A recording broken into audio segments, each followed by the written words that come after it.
Hey guys, it's Sierra here. Hey. We're on our way to downtown Palm Springs to go talk about some up and coming Enneagram stuff. So stay tuned for that. But we thought that on the way we would go ahead and talk about some of the questions that you guys submitted to our sticker that we were asking, just to ask questions about the Enneagram. So Here we go. So Ryan, when is the next podcast coming out? Next podcast is actually going to be very soon because we are getting ready to record a couple more this afternoon. So I'll be looking for them in the next week or two. That was easy. The first thing I would do actually in that is to ask you a question and you can reply back to us. But have you taken an official test to determine your type? Because that is so helpful. If you haven't done that, message us back and we'll get more into that. I would also say just looking at it from a subjective approach is really, really helpful. When I was researching the Enneagram, I literally knew what the names of the types were. I didn't really know exactly about core motivation and things like that. So it's super helpful to look at it. So in relation from 8s to 1s, 1s to 8s is actually more common for 1s to relate to 8s than vice versa. But in that relation aspect, it's all about justice. 8s and 1s share that commonality about being about justice. If I could have that commonality. Before I got rudely cut off. Also, I just want to say that a lot of the common threads between 3s and 1s are also between 3s and 8s. Because first, after you realized you were 3, you also were trying to figure out if you were an 8. Yeah.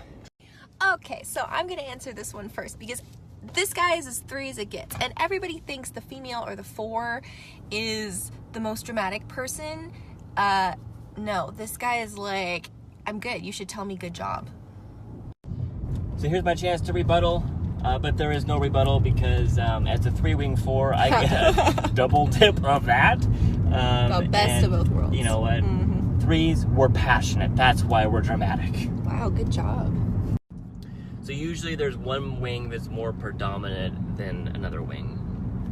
Yeah, so for example, I'm a 9-wing 8, but I use my 8-wing probably 98% of the time, and clearly I don't even know when I use my 1 wing, although he just pointed out we just answered that question. And I think that's answered in the whole I'm a blank wing blank, because we already acknowledge our dominant wing, but also you do need both wings to fly. Fly away. Woohoo! Good job. Okay. My favorite thing about the Enneagram, well, let's just start at the very beginning. How long? We only have 10. Oh, crap. Let's do it over again.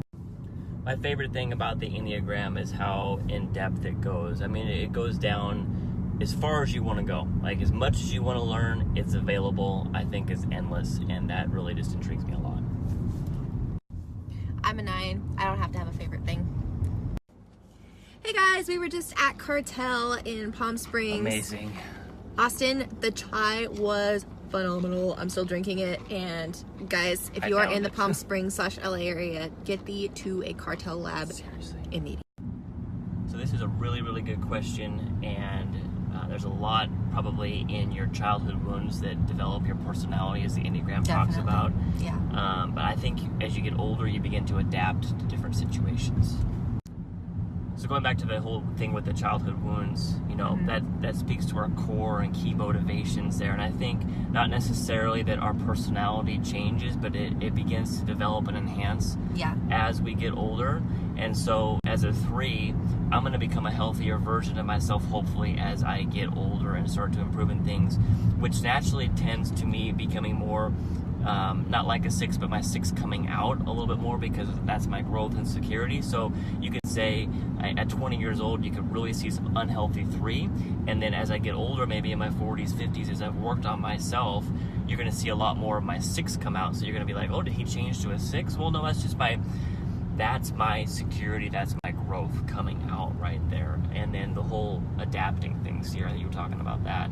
Yeah, so as far as adaptation goes, I think that you really and truly are a product of your environment. So, for example, my mom, I think that she's a 2, but frankly, she hasn't taken the test yet, and I think that she might actually be a 9 who is in an environment of, being the mom and having to be that too, and having to be easily accessible to, her kids for years and years and years on end. As an oldest child, I tend to be more of the mediator. I've had to be over the years, and so it's kind of interesting when you think about how you adapt to your situations, because when I'm in my in my zone, then I am a total 3. Like, I love being in leadership. I love being on stage. I love inspiring people. I love being active in that. But I think that what you said about, being that healthy version of you as you get older becomes a spot-on thing. Now, that doesn't necessarily mean you don't lean into your wings or your stress and your security a little bit more, and then you learn how to deal with it. And I think that's what the great thing about the Enneagram is you learn how to react, how you react, and how to develop those reactions. Yeah? Yeah.